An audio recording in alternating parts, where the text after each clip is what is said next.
राम राम दोस्तों, जय बाबा नीम करोली महाराज जी की। आशा है कि आपके ऊपर भी बाबा नीम करोली जी की, श्री राम जी की, हनुमान जी की, शिव शंकर भोलेनाथ जी की अपार कृपा होगी। आपके घर परिवार में भी सभी कुशल मंगल हो, यही मैं प्रार्थना करता हूँ सभी देवी देवताओं से। दोस्तों, आज मैं आपको श्री शिव महापुराण का षष्ठम सर्ग है, षष्ठम खंड है, युद्ध खंड, और उसका अध्याय है विष्णु जलंधर युद्ध। इसे सुनाता हूँ, सभी पूरा सुने। मेरे भाई से प्रार्थना है कि पूरा धर्म लाभ उठाए। महादेव जी की अपार कृपा होती है ये पाठ सुनकर। तो अभी शुरू करते हैं। विष्णु जलंधर युद्ध। जलंधर द्वारा अमरावती पर अधिकार कर लेने से डर कर सभी देवता वैकुंठ लोक में श्री हरि के पास गए और उनसे रक्षा करने की प्रार्थना करने लगे। देवताओं की मुसीबत सुनकर विष्णु जी बोले, आप लोग अब भय को त्याग दो, मैं उससे शीघ्र ही युद्ध करके उसे परास्त करूँगा। वे युद्ध के लिए तैयार होकर अपने गरुड़ वाहन पर आसीन हो गए। इस पर लक्ष्मी ने कहा, हे नाथ, जलंधर मेरा भाई लगता है, इसलिए आप उसे युद्ध में ना मारें।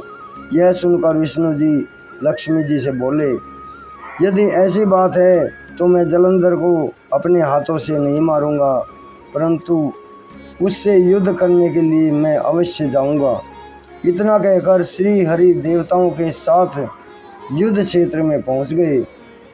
जलंधर और श्री हरि का भीषण संग्राम हुआ। जलंधर ने श्री हरि को अपशब्द बोलकर आक्रमण कर दिया। दैत्यों के भीषण प्रहारों से व्याकुल होकर देवता भागने लगे। श्री हरि देवताओं को व्याकुल देखकर आगे बढ़े। उन्होंने अपने सारंग धनुष से भीषण जयघोष किया। पल भर में श्री हरि ने हजारों दैत्यों के मस्तक धड़ से अलग कर दिए। श्री हरि और जलंधर के मध्य भीषण संग्राम प्रारंभ हो गया। समस्त आकाश बाणों से ढक गया। जलंधर ने क्रोध में भरकर गरुड़ के मस्तक पर अपनी गदा से प्रहार किया, साथ ही श्री हरि की छाती पर भी प्रहार किया। विष्णु जी ने जलंधर की गदा को काट दिया। अब जलंधर बाणों की वर्षा करने लगा। जलंधर ने श्री हरि के धनुष को काट दिया। अब उन्होंने गदा हाथ में ले ली और गदा से उस पर आक्रमण किया, परंतु गदा की मार से भीषण दैत्य विचलित नहीं हुए। उसने श्री हरि पर त्रिशूल चलाया। श्री हरि ने भगवान शिव जी का स्मरण करके गदा को काट दिया। अब जलंधर ने श्री हरि की छाती पर मुक्के से प्रहार किया। इस पर दोनों बाहुओं और मुक्कों से युद्ध करने लगे। अब मायावी वाणी में श्री हरि ने जलंधर से कहा, हे दैत्यराज, तू धन्य है जो इतनी देर तक युद्ध करते रहने पर भी भयभीत नहीं हुआ। तेरी युद्ध कला से मैं अत्यंत प्रसन्न हूँ। तू मेरे से वर मांग ले। इस प्रकार श्री हरि की मायावी वाणी सुनकर जलंधर ने श्री हरि से कहा, यदि आप मुझे कुछ देना चाहते हैं, यदि आप मुझ पर प्रसन्न हैं, तो आप मेरी बहन लक्ष्मी के साथ मेरे घर पर पधारें।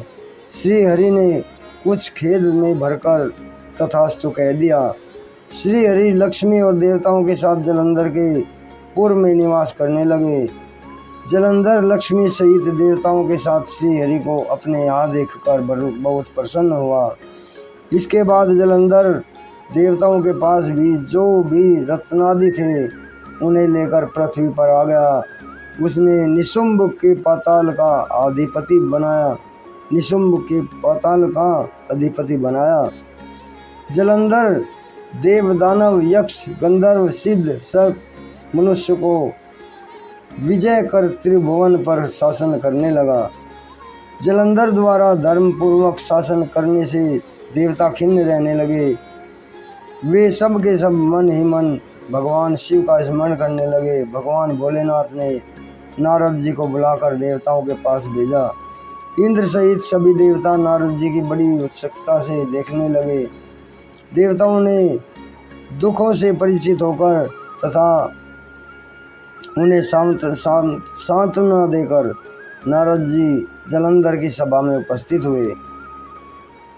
जलंधर ने नारद जी के चरणों में पूजा की और हंसकर बोला, आप कहाँ से पधार रहे हैं और आने का प्रयोजन बताने का कष्ट करें। नारद जी बोले, हे जलंधर, तुम धन्य हो। मैं स्वेच्छा से कैलाश पर्वत पर आया था। वहाँ 10,000 योजन का कल्पवन है।